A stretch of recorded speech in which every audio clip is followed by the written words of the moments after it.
A child, no more than 7 or 8 years old, sat with her thin shoulders trembling in the cool dawn air. Her clothes were simple, worn in places, the kind of outfit that spoke of a life lived far from luxury. She wasn't wailing or making a scene.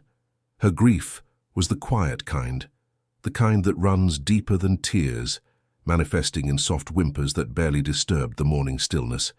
Her small hands clutched a single wilted flower, and she whispered words too low for anyone to hear, speaking to the cold stone as if it could somehow answer back. Richard Castellano was not a man accustomed to surprises. In his world of boardrooms and billion-dollar deals, everything operated according to plan, according to schedules meticulously maintained by assistants whose job security depended on their ability to anticipate his every need before he voiced it. He was a man who controlled empires with a single phone call, who could make or break careers with a signature, whose name appeared on Forbes lists and in financial newspapers, with the kind of regularity that suggested permanence, power, inevitability. People didn't approach Richard Castellano without appointments. They didn't interrupt his time without consequences, and they certainly didn't appear unannounced in the places he had designated as private, as sacred as his alone. This morning was supposed to be one of those private moments. He had told his driver to wait at the cemetery gates, had instructed his security detail to remain in their vehicles, had made it abundantly clear that he wanted no one following him to the grave. This was not a photo opportunity for some tabloid to exploit, not a moment for public grieving that would be analyzed and dissected by strangers who had never known his son, who had no right to witness his pain. 3 months had passed since the funeral, 3 months since he had stood surrounded by hundreds of people offering condolences that felt hollow and meaningless. 3 months since he had played the role of the dignified father, accepting sympathy while dying inside. Today he wanted none of that performance. Today he wanted only silence and solitude. But as he approached his son's grave, moving along the familiar path through rows of headstones, he saw her. A child, impossibly small against the backdrop of marble monuments that seemed designed to dwarf human presence, to remind visitors of their own mortality and insignificance. She was kneeling on the damp grass, her posture suggesting a kind of reverence he hadn't expected to find here, not from someone so young. Her skin was dark against the pale morning light, her hair pulled back in simple braids that looked hastily done, perhaps by her own small hands. Her clothes told a story of their own, a faded dress that had been washed too many times, shoes that were scuffed and slightly too large, the kind of outfit that spoke of hand-me-downs and thrift stores, and a life lived on the margins of the world Richard inhabited. He stopped walking, confusion rising in his chest like a physical sensation. This was wrong, this disrupted everything. No one should be here, certainly not this child who seemed to have materialized out of nowhere, who had somehow found her way past the gates and the security, and the unspoken understanding that this particular grave belonged to him and his grief alone. His first instinct was anger, a flash of irritation at this intrusion into his carefully guarded pain. Who had allowed this? How had she gotten here? Where were her parents, and why had they brought her to mourn at a stranger's grave? But as he drew closer, close enough to see the way her shoulders shook with quiet sobs, close enough to hear the soft whisper of her voice speaking words he couldn't quite make out, his anger transformed into something more complex. This wasn't the idle curiosity of a child wandering through a cemetery, treating it like some macabre playground.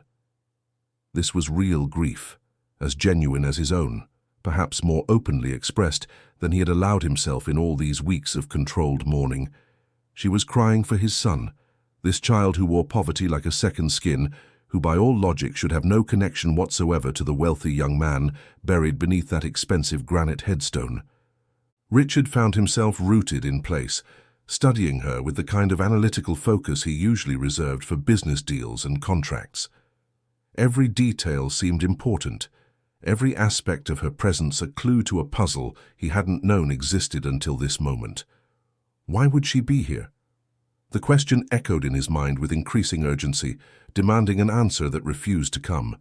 His son had moved in circles of privilege and exclusivity, had attended the best schools and the most exclusive parties, had surrounded himself with people whose pedigrees matched his own. There was no logical intersection between that world and the world this child clearly inhabited. No obvious connection that would explain why she would know his son's name, much less care enough to visit his grave in the quiet hours of dawn when no one else would see. He took another step forward, and the gravel crunched beneath his expensive Italian leather shoes, a sound that seemed obscenely loud in the cemetery's stillness. The child's head turned slightly, acknowledging his presence without fully looking at him, and he saw her stiffen, saw fear flash across her young features, before she quickly turned back to the grave, as if hoping that by ignoring him, he might simply disappear. But Richard Castellano was not a man who disappeared for anyone's convenience. He was not a man who walked away from questions without answers, from disruptions in the natural order of his carefully constructed reality. He moved closer still, close enough now to read the inscription on his son's headstone, words he had agonized over during those terrible days after the accident, words that felt inadequate then, and even more so now. Close enough to see that the child had brought a small bouquet of wildflowers, the kind that grew freely in parks and along roadsides, flowers that cost nothing but required the effort of gathering, of caring enough to bring something, anything, to honor the dead. Close enough to see the tears streaming down her face, unchecked and unashamed, the kind of open grieving he had forgotten how to do. And in that moment, standing above this mysterious child who mourned his son with a depth that seemed to exceed even his own carefully controlled sorrow, Richard Castellano felt the first crack in the wall he had built around his heart since the day he received that devastating phone call. Something was wrong here, wrong in a way that went deeper than simple intrusion or confusion. This child knew something, felt something, carried some connection to his son that he had been entirely unaware of. And as he opened his mouth to speak, to demand an explanation, to reassert control over this situation that had spiraled so far beyond his expectations, he found himself instead simply standing there, silent and uncertain, watching a stranger grieve for the son he had lost and realizing that perhaps he had never truly known his son at all. The recognition, when it came, arrived not as a sudden revelation but as a slow dawning of understanding that made Richard feel foolish for not seeing it immediately.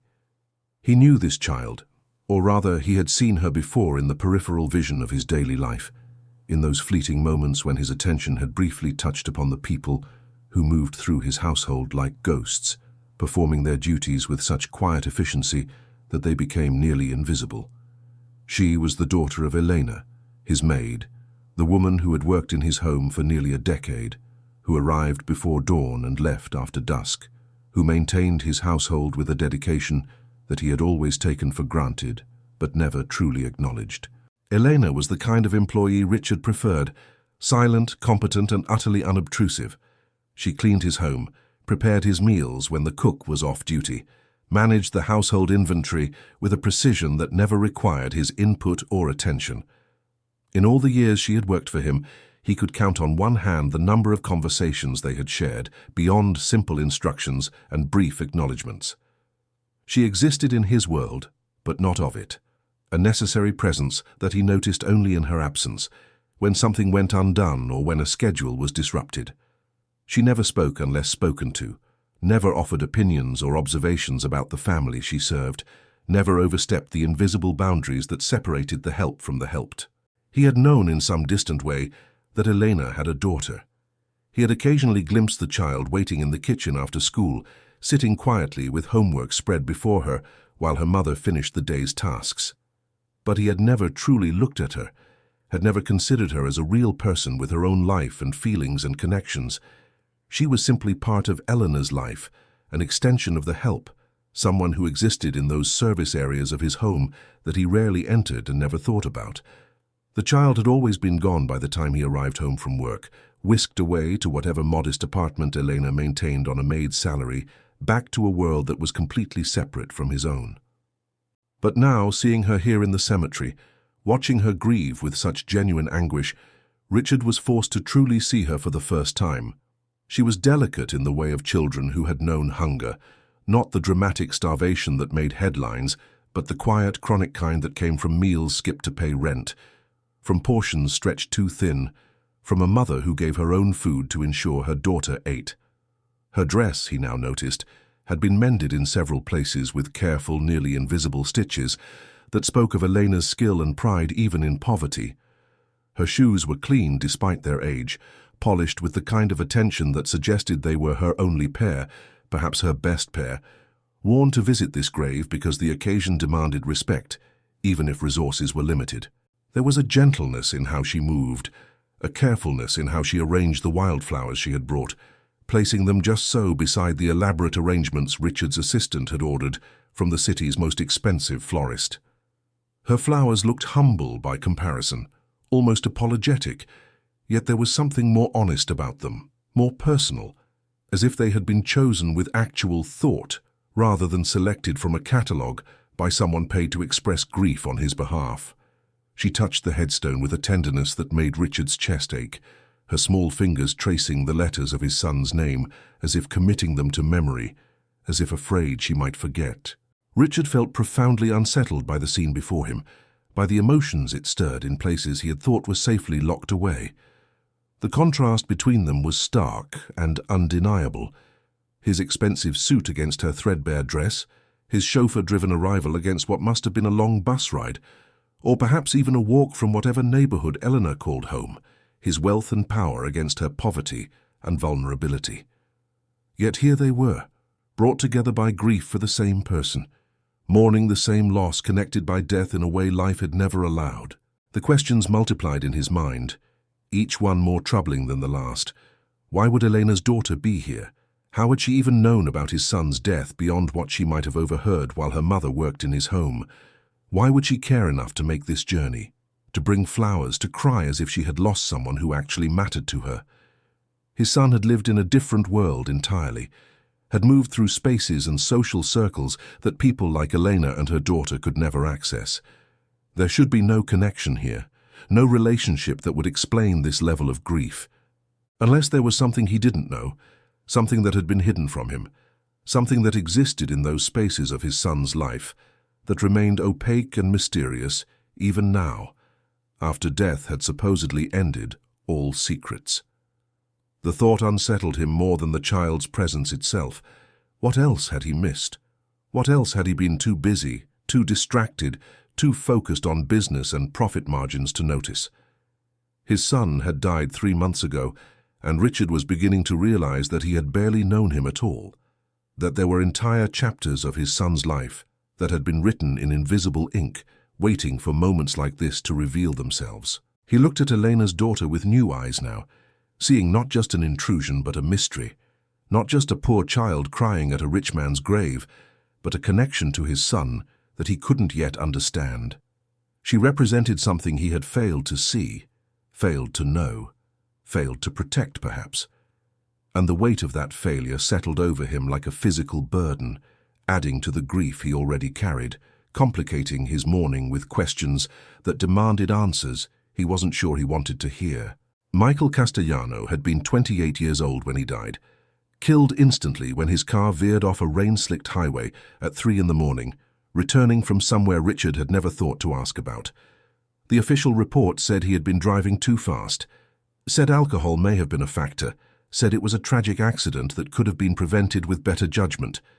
Richard had read that report once and then locked it away, unwilling to examine too closely the circumstances that had stolen his son from him, unwilling to face the questions about where Michael had been going or coming from, about why he had been alone on that road in the darkest hours of the night. The relationship between father and son had been complicated long before that fatal night, strained by expectations and disappointments that had accumulated over the years like sediment, creating layers of resentment and misunderstanding that neither of them had known how to clear away. Richard had built an empire from nothing, had clawed his way up from modest beginnings through sheer determination and ruthless business acumen, and he had assumed, had needed to assume, that his son would follow the same path, would inherit not just his wealth but his drive, his ambition, his willingness to sacrifice everything for success. But Michael had been different from the start, softer somehow, more interested in people than profits, more comfortable in art galleries than boardrooms. He had gone through the motions of the life Richard had planned for him, the prestigious university, the MBA from Harvard, the position at the company that everyone understood was temporary, a training ground before Michael would take over the empire his father had built. But there had been a reluctance in Michael that Richard had interpreted as laziness or lack of commitment, a distance that had felt like rejection of everything Richard had worked to achieve and wanted to pass down. Their conversations had become increasingly superficial over the years, limited to discussions of business and family obligations, carefully avoiding the deeper questions that might have led to actual understanding. Richard had thrown himself even more deeply into his work, had used business as both an excuse and an escape, telling himself that he was building something for Michael, even as the gulf between them widened with each passing year. There had been arguments, of course, flare-ups of frustration when Michael had questioned company decisions or suggested alternative approaches that Richard had dismissed as naive or impractical. There had been long silences, weeks sometimes, when they had communicated only through assistance and email, when the physical proximity of living in the same city had somehow made their emotional distance feel even more pronounced. Richard's regret was a living thing now, a constant companion that woke with him each morning and followed him through each day. He regretted the business trips he had prioritized over family dinners, the deals he had closed while missing Michael's college graduation, the countless times he had been too busy, too tired, too focused on building his empire to simply sit with his son and ask him about his day, his thoughts, his dreams. He regretted assuming there would always be time later, that the work he was doing now would somehow make up for the attention he wasn't giving, that success would heal the wounds his absence had created. The grief Richard carried was complicated by guilt, by the knowledge that he had wasted the time they'd had together, had treated his son's presence as something permanent and guaranteed, rather than as the precious, finite gift it actually was. He mourned not just the son he had lost, but the relationship they had never quite managed to build, the conversations they had never had, the understanding that had remained just out of reach until death had made it impossible forever. His grief was controlled because that was who he was, a man who had learned early that showing emotion was weakness, that vulnerability was something predators would exploit. He cried alone, in his study late at night, careful that even his staff wouldn't hear him, wouldn't see the carefully constructed facade crack. But the grief was unresolved, because how could it be otherwise? There were too many things left unsaid, too many apologies that would never be spoken, too many chances to be a better father that had slipped away while he was busy being a better businessman.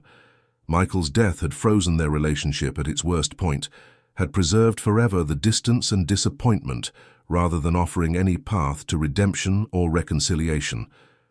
Richard was haunted by the last conversation he'd had with his son, a brief and businesslike discussion about quarterly projections that had ended with Michael saying something Richard hadn't really heard because he had been distracted by an email, and now he would never know what those final words had been, would never have the chance to say the things that had felt too difficult to express when Michael was alive. Standing in the cemetery now, watching Elena's daughter grieve for his son, Richard felt the full weight of his failures crash over him again.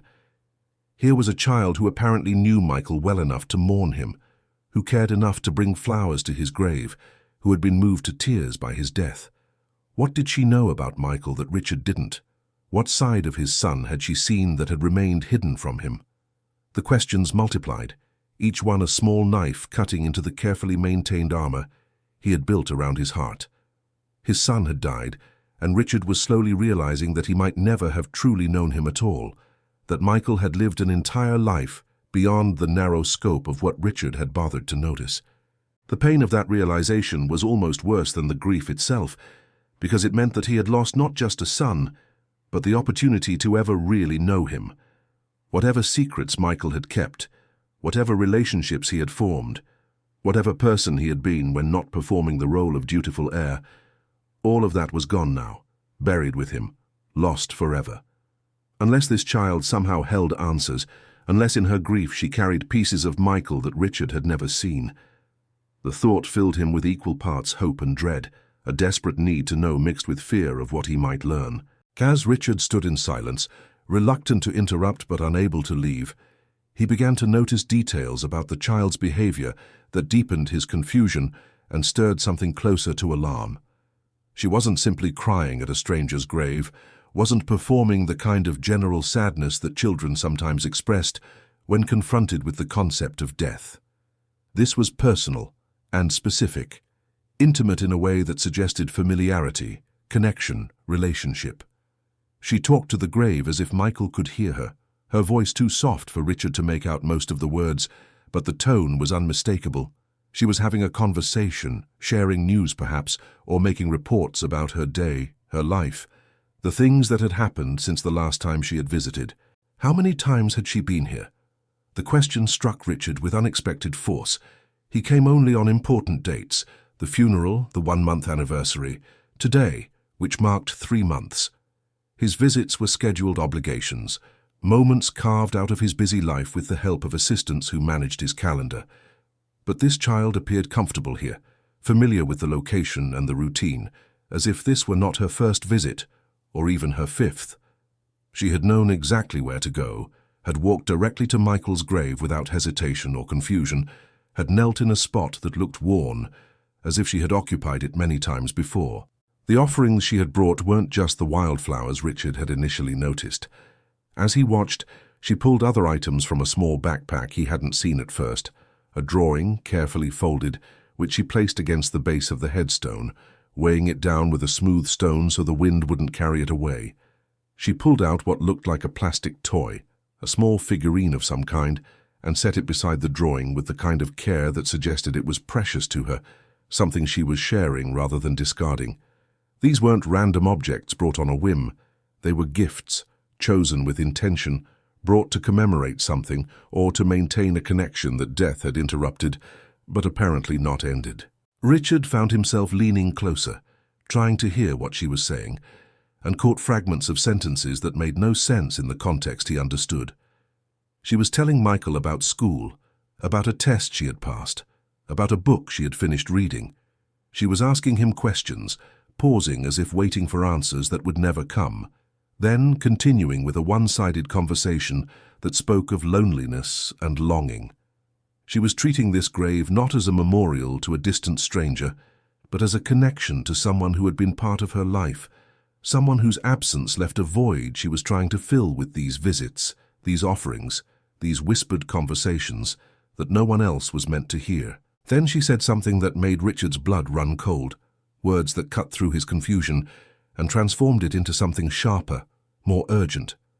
Her voice was still soft, still barely audible, but the words carried clearly in the cemetery's silence. "I miss you so much," she whispered, her hand pressed against the cold granite of the headstone. "I try to be brave like you told me to be, but it's hard. Everything is hard without you." She paused, tears streaming freely down her face now, her small body shaking with suppressed sobs. "Mama says I can't talk about you anymore, says it's not safe, but I need you to know that I haven't forgotten. I'll never forget." The words hung in the air like accusations, each syllable raising new questions that Richard's mind raced to answer, and failed.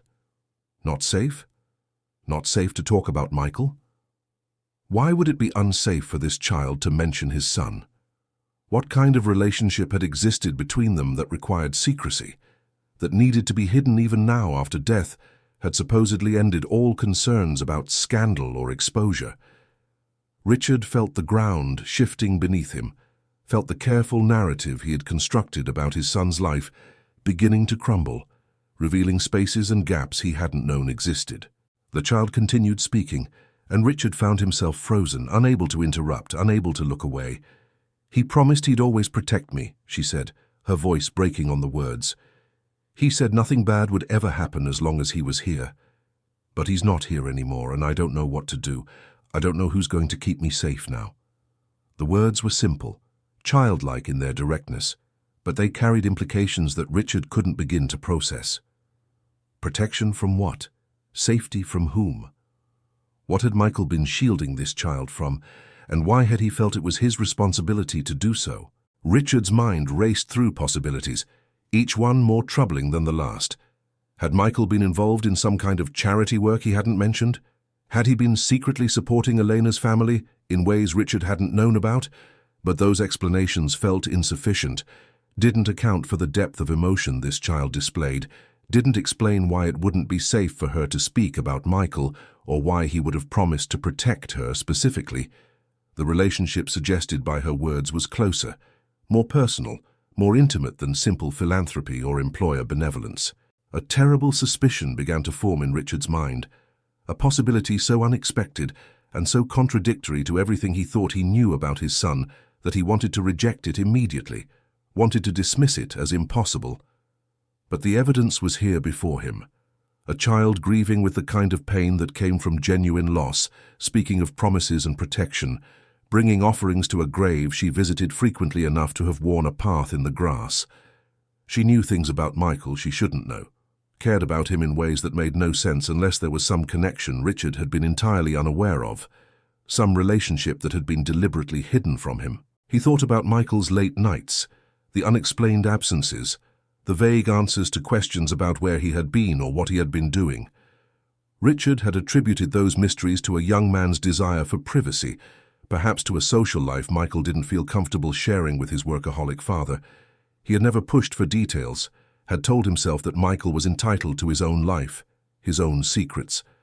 Now those secrets seemed to take on new weight, new significance. What had Michael been hiding? And why had it required such careful concealment that even now, after death, this child's mother apparently still insisted on silence? The child's hand remained pressed against the headstone, and Richard watched as her fingers traced the engraved letters of Michael's name with a familiarity that spoke of repetition, of a ritual performed many times. She knew this grave intimately, knew every letter and number, every curve of the inscription. She had been here often enough that the groundskeeper probably recognized her, that she could find her way without thought or guidance. And all of this had happened while Richard remained completely oblivious, visiting his son's grave on scheduled occasions and never knowing that someone else was maintaining a vigil here, that someone else's grief matched or perhaps exceeded his own. Richard found himself moving without conscious decision, his body reacting before his mind had fully processed what he intended to do. He stepped closer to the grave, close enough now that his shadow fell across the child's small form, close enough that she could no longer pretend she didn't know he was there. She tensed immediately, her shoulders pulling up toward her ears in a defensive posture that spoke of learned caution, of someone who had been taught to be wary of powerful men, of situations where she was vulnerable and unprotected. She didn't run, but everything about her body language suggested she wanted to, that only some combination of fear and good manners kept her frozen in place. For a long moment, Richard simply stood there, towering over this small child, who had somehow been woven into his son's life without his knowledge, trying to find words that would coax truth from her, without sending her fleeing in panic. He was not a man accustomed to gentleness, not someone who naturally softened his voice or his manner for the comfort of others. In business, his directness was an asset, his willingness to ask hard questions and demand clear answers, something that had served him well in countless negotiations and confrontations. But standing in this cemetery, looking down at this frightened child, he understood instinctively that his usual approach would fail him, would only drive away the answers he desperately needed. He lowered himself slowly, his expensive suit protesting as he knelt on the damp grass beside her, bringing himself to her level in a gesture that felt foreign and uncomfortable, but somehow necessary. Up close, he could see the tear tracks on her cheeks, could see how she had bitten her lower lip hard enough to leave marks, could see the way her hands trembled as she clutched them together in her lap. She still wouldn't look directly at him, kept her eyes downcast in a way that suggested she had been taught that meeting the gaze of people like him was presumptuous, inappropriate, dangerous even. "Don't be afraid," Richard said, and the words came out rougher than he intended, his voice unused to offering comfort or reassurance. He cleared his throat and tried again. "I'm not angry that you're here. I just want to understand." The child's trembling increased, and he saw tears begin to well up again in her eyes, saw her struggling between the desire to flee and some obligation she felt to stay, to answer, to acknowledge his presence even though everything about her suggested she wanted nothing more than to disappear. "How do you know my son?" The question was simple, direct, spoken as gently as Richard knew how to speak. It was the same question that had been echoing in his mind since he first saw her here, the question that encompassed all the others he wanted to ask. "How did you know him? Why do you mourn him?" What connection did you share that I knew nothing about?" The child's reaction was immediate and visceral. She drew back slightly, her eyes widening with something that looked like panic, like she had been caught doing something forbidden and was now waiting for punishment to fall. She opened her mouth, closed it again, looked desperately toward the cemetery gates as if calculating whether she could make it that far before he stopped her. Richard remained still, fighting every instinct that told him to press harder, to demand answers, to use his authority to compel her cooperation. Instead, he waited, letting the silence stretch between them, hoping that his patience would be interpreted as safety rather than threat. The child's internal struggle played out across her young face, the desire to answer warring with fear of consequences, loyalty battling with the need to flee, grief compelling honesty, while some learned caution urged silence. "I'm not supposed to talk about it," she finally whispered, her voice so soft that Richard had to lean closer to hear. "Mama said we have to keep it secret. She said if people found out, bad things would happen. She said I especially couldn't tell you." The words hit Richard like physical blows, each one raising new questions while answering nothing. Eleanor had told her daughter to keep secrets about Michael. Eleanor had specifically instructed her not to tell him. What could possibly need such protection, such careful concealment? "You can tell me," Richard said, though he wasn't entirely sure it was true, wasn't sure he was ready to hear whatever truth this child carried. "Whatever it is, whatever you know, I promise you won't be in trouble." He saw skepticism flash across her features, saw that she didn't believe him, or perhaps couldn't afford to believe him, that she had learned too young that promises from powerful people were often broken. But she was also a child who was grieving, who was carrying a secret that was clearly too heavy for her small shoulders, who needed desperately to share her burden with someone who might understand. She looked at him directly for the first time, her dark eyes meeting his, and in that gaze Richard saw depths of pain and loss that no child should have to carry. She was making a decision, weighing risks, calculating whether trust was possible or safe. Then she looked back at the grave, at Michael's name carved into granite, and something in her expression shifted, settled, resolved. When she spoke again, her voice was steadier, as if she had drawn strength from some memory, some promise Michael had made that she was now choosing to honor, regardless of the consequences. "He was my father, too." The words dropped into the silence like stones into still water, creating ripples that spread outward, disturbing everything they touched, transforming the entire landscape of what Richard thought he understood about his son, his household, his life. 4 simple words that rewrote history, that opened doors Richard hadn't known existed, that turned his grief inside out and showed him dimensions of loss he had never imagined. The child watched his face as she spoke, watched shock and comprehension and denial flicker across his features in rapid succession. Richard felt the world tilt, felt reality shift and reform around this new truth that demanded to be accepted, even though every part of him wanted to reject it, wanted to insist it was impossible, wanted to find some other explanation that wouldn't require him to completely revise his understanding of Michael, of Elena, of the household he thought he controlled and understood. But looking at the child's face, seeing the truth written plainly in her grief and her fear and her desperate need to be acknowledged, he knew. She wasn't lying, she wasn't confused. She was his granddaughter, this small child in her threadbare dress, this daughter of his maid, who had been living under his roof, or at least in the margins of his life, invisible and unacknowledged, a secret his son had kept until death had made keeping it impossible. The revelation demanded explanation, and as Richard knelt there in the cemetery, the world he thought he knew began to disassemble and reconstruct itself around this new truth. Images and memories he had dismissed or never properly examined suddenly took on new significance, formed patterns he should have seen if he had been paying attention, if he had been present in his own household rather than absent in body or mind. The late nights Michael had spent supposedly working on projects, the way he had insisted on privacy. The times Richard had noticed him talking quietly with Elena in the kitchen and thought nothing of it because help was just help, wasn't it? Why would a billionaire's son care about conversations with the maid? But it hadn't been nothing. Those moments had been everything, had been stolen time between people who cared for each other, in ways that violated every social boundary, every unspoken rule about class and power, and the proper distance between those who served and those who were served.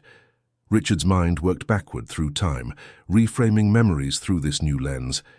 He thought about how Michael had been insistent about keeping Elena on staff, even during budget cuts, how he had raised her salary without Richard's knowledge, how he had seemed unusually interested in the household details that usually Richard left entirely to his staff to manage. There must have been a relationship, hidden and careful, conducted in the spaces of the house Richard rarely entered, during the hours when he was at the office or traveling for business, in moments carefully orchestrated to avoid detection and discovery. Michael and Eleanor had loved each other, or at least had cared enough to create a child together, and they had kept it secret for years, perhaps for the child's entire life. The secrecy itself told Richard volumes about what they had feared, about the consequences they knew would follow revelation. Eleanor would have known she'd be fired, would have understood that her position was untenable once the affair was known. She had a daughter to support, couldn't afford to lose her job, couldn't risk the scandal that would make finding other employment nearly impossible. Michael's motivations were more complex, but ultimately more painful for Richard to contemplate. His son had hidden this relationship and this child because he had known, or believed he knew, how his father would react. He had understood that Richard's pride, his sense of propriety, his concern for reputation and social standing would have made acceptance impossible. He had calculated, correctly or not, that his father would never approve, would never acknowledge a grandchild born to a maid, would never accept a daughter-in-law who cleaned his house for minimum wage. So Michael had chosen secrecy over honesty, had built an entire parallel life that existed alongside the official version he presented to his father, had loved Elena and their daughter in shadows, because he believed the light would destroy them. The weight of that judgment, even unspoken, even assumed, crushed Richard with its implications. His son had been so certain of his disapproval that he had hidden his own child rather than risk asking for acceptance. Michael had believed that his father's love was conditional, contingent on proper behavior and appropriate choices, that it could be forfeited by loving the wrong person or creating a family that didn't fit the approved template. And perhaps, Richard thought with bitter honesty, Michael had been right to believe it. If Michael had come to him 5 years ago, 10 years ago, whenever this relationship had begun, and announced he was in love with Elena, that he wanted to marry her, that she was pregnant with his child, how would Richard have reacted? He wanted to believe he would have been understanding, accepting, open-minded. But he knew himself too well for such comfortable lies. He would have been furious. He would have accused Michael of throwing away his future, of making choices that would complicate the business succession, of being seduced or manipulated by someone seeking to climb the social ladder through marriage. He would have insisted the relationship end, would have perhaps fired Elena to remove the temptation, would have used every tool at his disposal to separate them and steer Michael back toward the appropriate path. He would have treated their love as a problem to be solved rather than a truth to be honored. The child, his granddaughter, though the word still felt foreign and impossible in his mind, knew her father in ways Richard never had. She had seen Michael's gentleness, his capacity for love that bypassed all considerations of status and propriety. She had experienced a version of his son that had been hidden from him not because Michael wanted to hide it, but because Richard had made it clear through years of behavior and expectation that such softness was weakness, that emotions were obstacles to success, that love was less important than advancement. Michael had learned to show his father only the face he believed Richard wanted to see, and in doing so had created a distance that now could never be bridged. Elena's silence made sense now too, terrible sense. She had loved Michael enough to bear his child, to raise that child alone, to keep the secret even after his death, because revealing it would accomplish nothing except to endanger her position and her daughter's security. She had calculated correctly that Richard would not welcome the news of a grandchild born outside marriage to a maid, that confession would likely result in her termination and possibly worse. So she had stayed silent, had continued working in his house, had cleaned and cooked and maintained the household while mourning her lover in secret. had watched Richard grieve his son while carrying her own grief in silence, because to speak would be to lose everything. The double life Michael had led wasn't unusual in the ways Richard had assumed when his son had seemed distant or preoccupied. It wasn't about drugs or gambling or the self-destructive behaviors Richard had sometimes feared were the cause of Michael's withdrawal. It was about love, about creating a family with someone society deemed inappropriate, about being a father to a daughter he could acknowledge only in private, about building a life in the margins and shadows because the light would destroy it. Michael had carried this secret until his death, had died without ever telling his father the truth, had gone to his grave believing, perhaps knowing, that Richard would never accept this reality, would never embrace this grandchild, would never see past class and status to recognize the love and family his son had built. Richard remained kneeling on the damp grass, his expensive suit ruined and forgotten, his carefully maintained composure beginning to crack under the weight of revelations that kept multiplying, each one more devastating than the last. He had lost his son 3 months ago, or so he had believed, but now he understood that the loss was more profound, more complete than he had imagined. He hadn't just lost Michael to death. He had lost him years ago, piece by piece, as the distance between them had grown, as Michael had built a life his father knew nothing about, as secrets had accumulated like walls until they were living in the same city, the same house even, but existing in completely separate worlds. And now he was learning that he had also lost, or rather had never known, a granddaughter. This child kneeling beside him, still trembling with fear or grief or both, was his son's daughter, his own blood, his legacy in the most literal biological sense. She had been living in the margins of his awareness for years, present but invisible, existing in those service spaces where he never looked because people like him didn't have to notice people like her.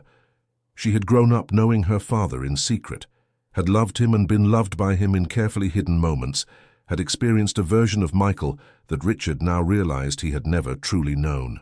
The magnitude of what he had missed, what he had lost without even knowing it existed, crashed over him like a wave. He had been given the gift of a grandchild and had been too blind, too busy, too caught up in his own narrow vision of what family should look like to see her. She had been right there, sometimes literally in his house, when Elena brought her to wait after school, and he had looked past her, through her, had rendered her invisible through sheer indifference and assumption. What kind of man did that? What kind of grandfather never even noticed his own granddaughter's existence? The guilt that had plagued Richard since Michael's death intensified exponentially, complicated now by layers of failure he was only beginning to understand. He had failed Michael not just by being an absent workaholic father, but by creating an environment where his son felt he couldn't be honest, couldn't share the most important parts of his life, couldn't bring home the woman he loved, or acknowledge the child they had created together.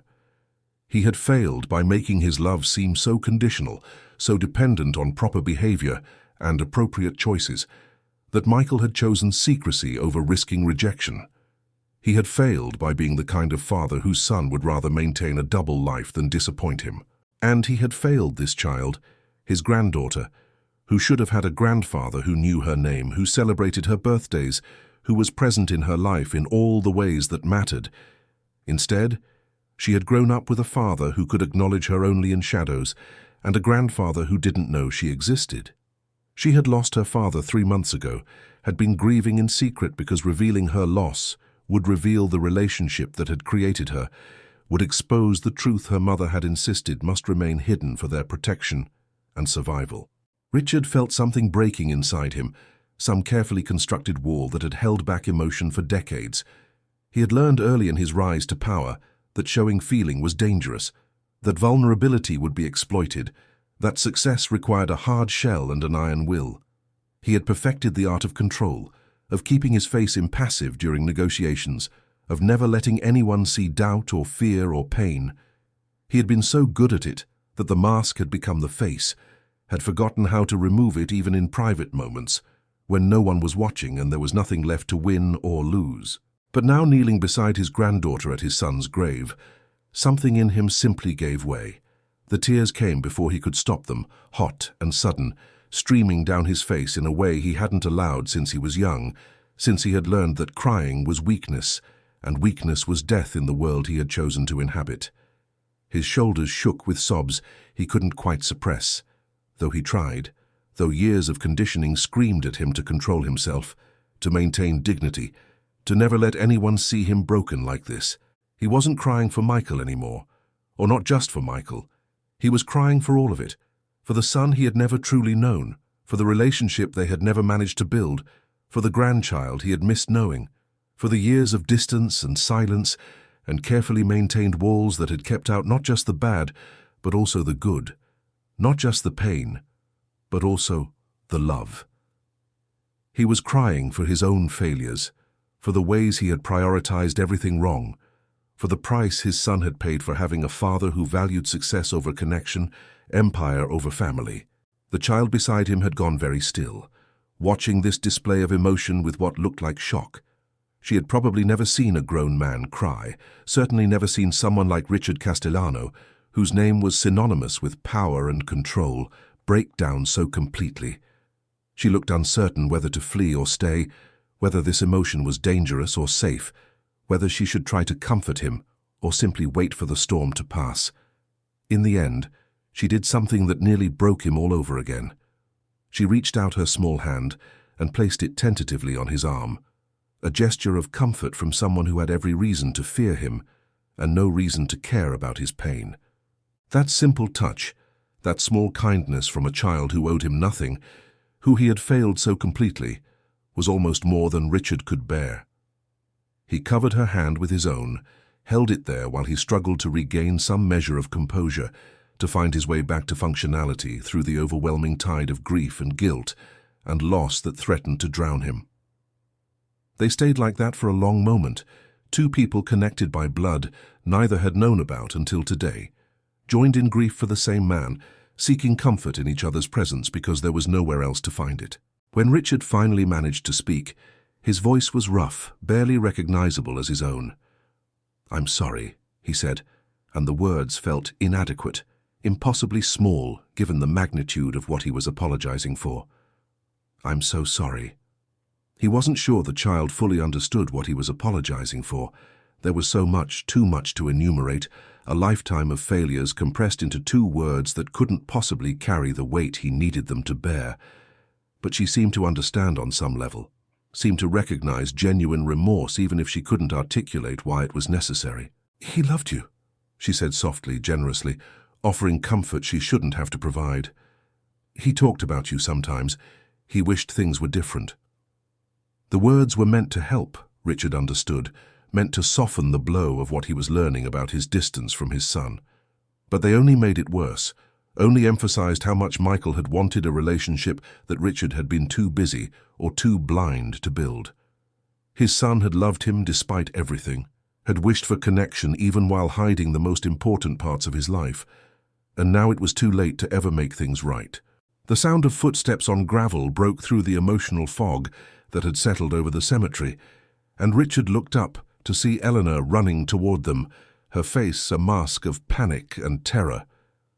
She must have realized her daughter was missing, must have tracked her here to the one place she could be certain to find her, and now was arriving to find her worst nightmare made real, her daughter speaking with Richard Castellano at Michael's grave, all the carefully maintained secrets threatening to spill out into the light, where they could destroy everything she had worked to protect. "Maya!" Eleanor's voice cracked as she called her daughter's name, equal parts relief at finding her and fear at where she had been found and who she had been found with. The child, Maya, Richard now knew, his granddaughter had a name, stood up quickly, guilt and fear flashing across her young face, as she realized she had disobeyed her mother's strict instructions about keeping silent, about staying away from the grave when Richard might be there, about maintaining the secret that had become the organizing principle of their lives. Eleanor reached them breathless and terrified, immediately pulling Maya behind her in a protective gesture that broke Richard's heart all over again. She was shielding her daughter from him, treating him as a threat, as danger, and he could see in her eyes that she expected the worst. Expected anger, recrimination, consequences that would fall hardest on her and her child, because that was how power worked in her experience. That was how men like Richard Castellano treated people like her when they overstepped or revealed things that were meant to stay hidden. "I'm so sorry, Mr. Castellano," Elena said, the words tumbling out in a rush, her voice shaking with barely controlled panic. "She shouldn't be here. She knows she's not supposed to come here. It won't happen again. I promise you, I'll make sure she stays away. Please, I'm begging you, don't—" She couldn't seem to finish the sentence, couldn't bring herself to articulate what she feared he would do, but Richard could fill in the blanks easily enough. "Don't fire me. Don't punish my daughter. Don't make us pay for this intrusion into your grief. Don't destroy us for existing in a space we were never meant to occupy." Looking at Elena now, truly seeing her for perhaps the first time, despite the years she had worked in his home, Richard saw Michael's lover, the woman his son had cared for enough to build a secret life around. She was younger than he had realized, probably in her early 30s, beautiful in a quiet way that he had never noticed because he had trained himself not to see the help as real people with their own lives and feelings. She was terrified right now, her body language screaming fear and submission, every muscle tensed as she waited for the blow to fall, for the power differential between them to manifest in the way she had probably always known it eventually would. "I'm not going to fire you," Richard said, though the words felt insufficient, though he could see Elena didn't believe him or couldn't afford to believe him. "Please, Elena, I'm not angry. I need to understand. Maya told me—" He stopped, unsure how to finish, unsure how to articulate what he had learned without making it sound like an accusation or a judgment.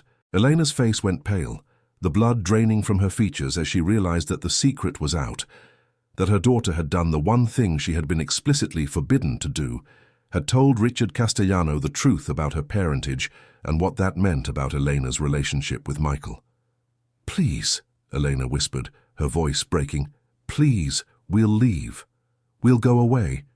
You'll never see us again. Just, please don't. She's just a child.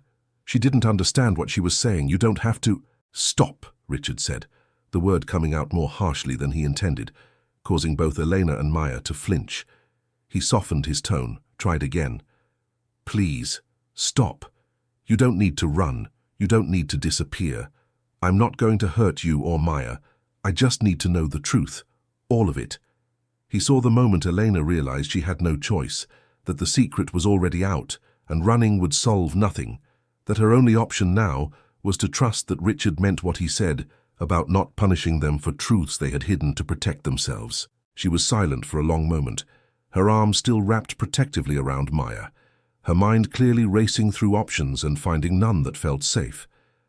Richard waited, giving her time, understanding that trust was not something he could demand or command into existence, that after years of hiding and fear, it would not come easily or quickly. Finally, Elena took a shaky breath and began to speak, her voice quiet but steady, telling the story she had kept locked inside for years, revealing the truth she had believed would destroy her if it ever came to light. She told him about how it had started almost a decade ago, when Michael had been young and she had been new to his household, both of them lonely in different ways. How Michael had started talking to her during her shifts, had treated her like a person rather than an invisible servant, had asked about her life and her dreams and her thoughts on things that had nothing to do with her work. How friendship had slowly transformed into something deeper, more complicated, crossing boundaries that should never have been crossed given the power differential between them. How they had tried to stop, had recognized it was inappropriate and impossible, but kept finding their way back to each other because the connection was real, and neither of them had been strong enough or willing enough to walk away. She told him about discovering she was pregnant, about the terror that had followed, about how Michael had wanted to tell Richard everything, but she had begged him not to, had convinced him that revelation would destroy her and their child, that Richard would never accept her or acknowledge their baby. How Michael had promised to take care of them, to support them financially while keeping the relationship secret, to be as much of a father as circumstances allowed. How they had maintained this careful fiction for years, with Michael visiting when he could, spending time with Maya in hidden moments, building a relationship with his daughter in the spaces between his official life. She told Richard about Maya, about how much she loved her father, about how Michael had been devoted to them both even though he could never publicly acknowledge them, about how hard it had been to watch her daughter grow up with a father who could be there only in secret, who had to hide his love because revealing it would have consequences none of them could afford. And she told him about the terror that had followed Michael's death, about knowing her daughter was grieving but not being able to let her grieve publicly, about maintaining the secret even after death, because she feared Richard's reaction to learning the truth, feared what he might do to her and Maya if he discovered that his maid had been sleeping with his son and had borne his child. As Richard listened to Elena's story, he felt layers of grief and guilt piling onto the already unbearable weight he carried. This was what Michael had hidden. This was the life his son had built in shadows because he believed the light would destroy it. And perhaps he had been right. Perhaps Richard would have reacted exactly as Elena had feared, would have fired her and removed her from Michael's life, would have tried to control and manage the situation according to his own sense of propriety, rather than recognizing and honoring his son's love and choices. Richard stood slowly, his knees protesting after kneeling for so long on the cold, damp ground. He brushed absently at his ruined suit, noting in some distant part of his mind that this was probably the first time he had ever appeared in public looking disheveled, with tears still drying on his face and grass stains marking his expensive trousers. Once, such things would have horrified him, would have sent him rushing to fix his appearance before anyone could see him in such disarray. Now they seemed utterly insignificant compared to the situation before him. Elena stood frozen, still holding Maya close, her body language defensive and fearful despite his assurances that he meant them no harm. Richard could see the years of conditioning in her posture, the learned helplessness of someone who had always known that her position was precarious, that her power was non-existent compared to his, that at any moment he could destroy her life with a word or a gesture. She had worked in his home for nearly a decade, had maintained his household with quiet efficiency, had borne his grandchild and raised her in secret, all while understanding that her continued employment, her ability to feed and house her daughter, depended entirely on his goodwill and ignorance. This was the moment, Richard understood, where he would define what kind of man he truly was. Not the man he thought himself to be, not the careful image he had constructed over decades of business success, but the man he actually was when faced with a choice that involved no profit motive, no business advantage, nothing but human decency and family obligation. He could do what Elena clearly expected, could fire her, could deny Maya's connection to him, could pay them off to disappear and maintain the fiction that his son's life had been exactly what it appeared to be on the surface. It would be easier that way, would require no explanation to friends or business associates, would preserve the narrative of his family that fit comfortably within his social circles. Or he could do something different, something that would require him to be better than he had been, to make choices that honored Michael's memory by acknowledging and embracing what his son had loved, by recognizing that family was not defined by marriage certificates or social appropriateness, but by love and commitment, and the bonds that Michael had chosen to create, even in secret. The choice should have been obvious, Richard thought with bitter self-awareness. That there was even a moment of hesitation, even a flicker of temptation to take the easier path, told him more about his own failures than he wanted to acknowledge. He moved slowly, telegraphing his intentions so as not to startle Elena or Maya, and lowered himself again, this time kneeling directly in front of his granddaughter. He wanted to be at her level for this, wanted her to see his face clearly, to understand that what he was about to say came from a place of genuine commitment rather than from the lofty height of his power and position. Maya watched him with wide, uncertain eyes, her small hand still clutching her mother's skirt, ready to hide behind Elena if this strange situation turned dangerous. "Maya," Richard said, speaking her name for the first time, tasting the syllables and finding them both foreign and right in his mouth. "I'm your grandfather. I know that probably doesn't mean much to you right now, and I understand why. I wasn't there for your father the way I should have been, and I didn't know about you at all, which is my failure, not yours. But I know now, and I want to make you a promise." He paused, making sure she was listening, making sure Elena was listening too, because this promise was as much for her as for their daughter. "I promise that you will never have to hide again," Richard continued, his voice steady despite the emotion threatening to overwhelm him. You will never have to keep your father's memory secret. You will never have to worry about being sent away or having your mother fired or any of the things you've been afraid of. You are my granddaughter, and that means something. That means you have a place in my life, in my family, whether society thinks it's appropriate or not. You have a right to grieve for your father openly, to talk about him, to know that he loved you and that he would have done anything for you. He saw tears streaming down Maya's face now, saw hope and disbelief warring in her expression, saw her wanting desperately to believe him, but not quite daring to trust that this was real, that her life could actually change in the ways he was promising. Richard reached out slowly, giving her time to pull away if she wanted to, and when she didn't move, he gently took her small hand in his much larger one. "I can't bring your father back," Richard said, his own voice thick with emotion. "I can't fix the fact that he's gone or that you have to grow up without him. But I can make sure you're taken care of, that you have everything you need, that you never have to be afraid again. You're my family, Maya. You always were, even though I didn't know it. And from now on, I'm going to make sure you know it too." He turned his attention to Eleanor, who was crying silently, her hand pressed against her mouth as if to hold back sobs. She looked stunned, disbelieving, as if she had braced herself for disaster and couldn't quite process the fact that something entirely different was happening.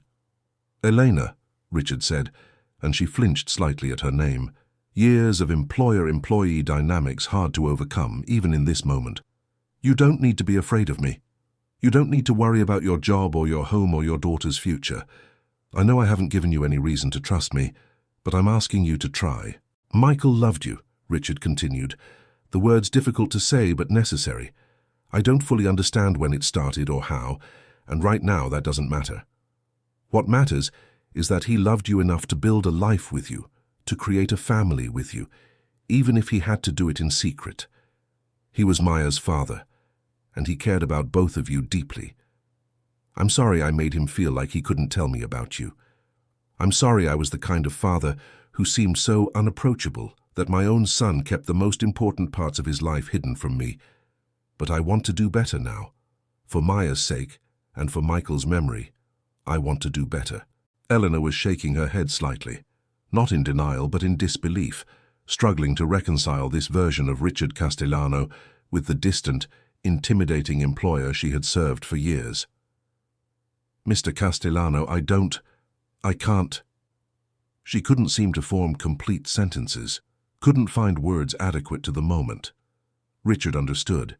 He was struggling with the same thing, trying to navigate emotions and relationships he had spent decades avoiding, trying to be something other than the man he had trained himself to be. "You don't have to decide anything right now," Richard said gently.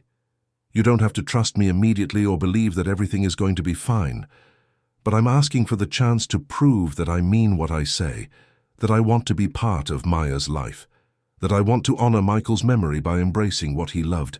Will you give me that chance?" There was a long silence while Elena processed what he was offering, what he was asking for.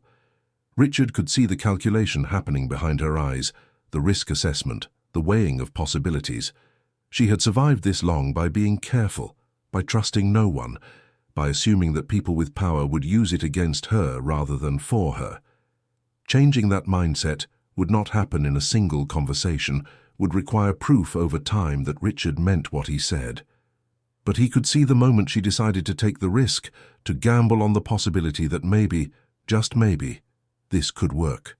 "Yes," Elena whispered finally. "Yes, we can try." And though her voice was uncertain and her expression still wary, it was a beginning, a crack in the wall of fear and secrecy that had defined their existence for so long.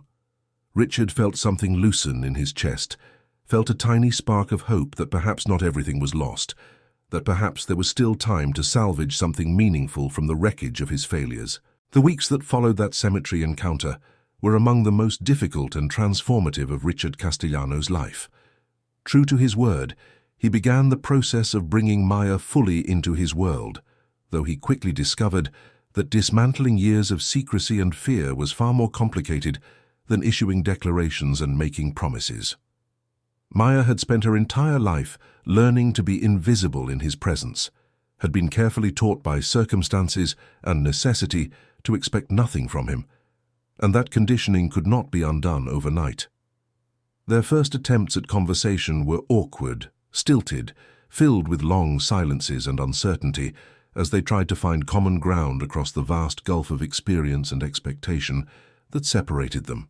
Richard moved Elena and Maya from their modest apartment in a questionable neighborhood to a comfortable home near his estate, close enough that Maya could easily visit, but separate enough that Elena could maintain some independence and dignity. He set up a trust fund for Maya's education and future, ensured that Elena would never again have to worry about rent or food or the countless small financial anxieties that had dominated her life. He insisted that Elena continue working if she wanted to, but in a role that acknowledged her changed status, not as a maid, but as something closer to a household manager, with appropriate compensation and respect. But beyond the material changes, Richard worked on something more difficult, actually getting to know his granddaughter. He learned that Maya was bright and curious, that she loved books and had a particular fascination with astronomy, that she drew pictures constantly and dreamed of someday traveling to places she had only seen in photographs. He learned that she had Michael's gentle nature and his capacity for empathy, that she noticed when people were sad and tried in her small ways to help them feel better. He learned that she missed her father with an intensity that never diminished, that she talked to Michael's picture every night before bed, that grief was something she carried always, but had learned to hold carefully so it wouldn't overwhelm her. Richard began attending Maya's school events, showing up for parent-teacher conferences and science fairs, and school plays in ways that shocked his business associates, who had never known him to prioritize anything over work. He learned to read bedtime stories, though his first attempts were stiff and uncomfortable, delivered in the same tone he might use for a quarterly earnings report. Maya giggled at his seriousness, which made him try harder to find the characters' voices, to perform rather than simply recite. Slowly, tentatively, they built something that resembled a relationship, though it bore little resemblance to the distant, formal connections Richard had known in his own family. The cemetery became a place they visited together, grandfather and granddaughter bringing flowers to Michael's grave and sharing memories of the man they had both loved in different ways. Richard learned about his son through Maya's eyes, heard stories about Michael's humor and patience, about the games he had invented and the songs he had sung, about the bedtime stories he had created, featuring a brave princess who looked suspiciously like Maya herself. These glimpses of his son's private life were both healing and painful, showing Richard aspects of Michael he had never witnessed, capacities for love and joy that his son had apparently felt unable to share with him. Richard also worked to honor Michael's memory more publicly, though he carefully avoided revealing details that would expose Maya and Elena to unwanted scrutiny or judgment. He established a foundation in Michael's name focused on educational opportunities for underprivileged children, ensuring that other kids like Maya would have chances they might not otherwise receive. He funded scholarships and after-school programs, poured resources into initiatives that Michael would have cared about, trying in some small way to continue the work of caring for others that his son had apparently taken so seriously. The grave itself became less of a lonely monument and more of a gathering place. Richard arranged for a small bench to be installed nearby, where Maya could sit when she visited, where they could sit together when he accompanied her. The groundskeeper, who had apparently noticed Maya's visits all along, mentioned that he thought it was good she wasn't alone anymore, that it had broken his heart to see such a young child grieving by herself. Richard found himself grateful to this stranger, who had in his own way watched over his granddaughter during those months when she had mourned in secret. Elena gradually relaxed in Richard's presence, though wariness never completely disappeared. She had been burned too many times by power differentials, had learned too deeply that people like Richard could change their minds and revoke their generosity as quickly as they had offered it. But she saw how Richard treated Maya, saw the genuine effort he made to be present in her daughter's life, saw him showing up consistently even when it was inconvenient, even when business demanded his attention elsewhere. Actions spoke louder than words, and Richard's actions were slowly building a case for trustworthiness that words alone could never have established. Sometimes when Richard was alone in his study late at night, he would think about Michael and feel the grief crash over him anew. But increasingly, Mixed with the grief was a sense of purpose, a feeling that perhaps not everything was lost, that perhaps he could honor his son's memory by being the grandfather Michael would have wanted Maya to have. He couldn't undo his failures as a father, couldn't go back and build the relationship with Michael that he now understood they both had needed. But he could do better for Maya, could be present and engaged and loving in ways he had never managed to be for his own son. The transformation was not dramatic or sudden. There was no moment when everything suddenly became perfect, no instant when all the pain and regret vanished. But slowly, gradually, Richard began to feel something shift. The house that had felt like a mausoleum after Michael's death, filled with memories and regrets and empty rooms, began to feel like a home again when Maya visited. Her laughter in the hallways, her questions about the art on the walls, her delight at discovering the library filled with books.